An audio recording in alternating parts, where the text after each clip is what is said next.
We start with the epic finale in the manhunt for Michael Burham. The Pennsylvania inmate is expected to get hit with new charges after being on the run for 9 days. Police say the homicide and arson suspect was arrested at gunpoint and looked worn out. NewsNation's Emily Finn joins us live. Emily, you spoke to the people behind the capture and a family that played a heroic role in all of this. That's right, Nick. We had the opportunity to speak with the Ecklund family today. They're the ones that tipped off police after they found Michael Burham right in their backyard. But they're giving credit where credit is due to their dog, Tucker. He went from being a good boy to a hero when he ran to investigate something he saw in the woods. Take a look. Big throw this time. Ready? It was here at the Ecklund residence on Jackson Run Road where escaped inmate Michael Burham was spotted and later captured by police. So we want to introduce you guys to Tucker. He was the hero of this investigation. His barking and running down to the creek is what notified the Ecklunds that they had to go investigate, and that's when they found Michael Burham right in their backyard.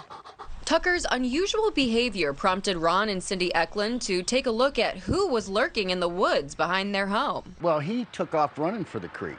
Okay. Tucker did, barking, and I tried to call him back, and he wouldn't come. Usually he'll come back when I call him.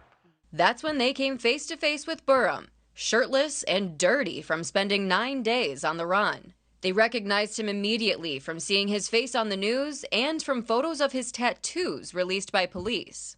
Michael stood up, and I said, "What are you doing?" He says, "Camping." I'm like, "No." Told Cindy, I said, "Get in the golf cart, we gotta go."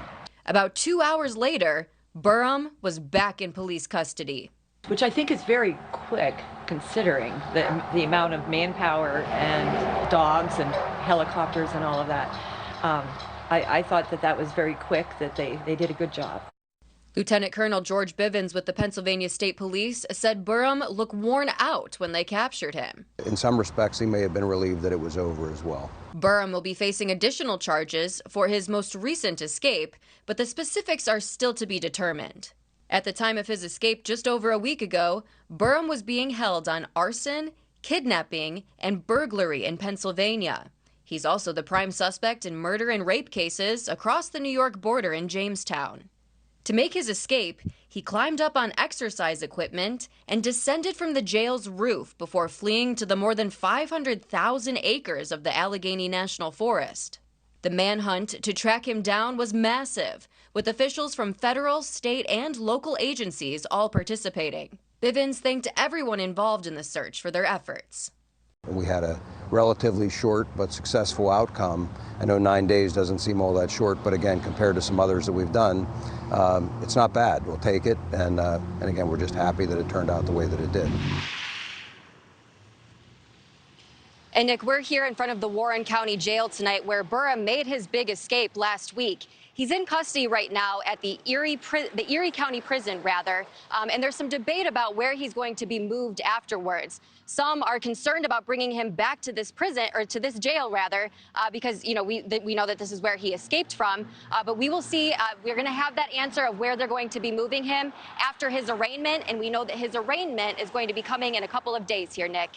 Emily Finn live for us tonight in Warren, Pennsylvania, and also with Tucker. Emily, thank you so much. Thank you for watching. Go to newsnationnow.com to find NewsNation on your television provider. And don't forget to click the red subscribe button below to get more of NewsNation's fact-driven, unbiased coverage.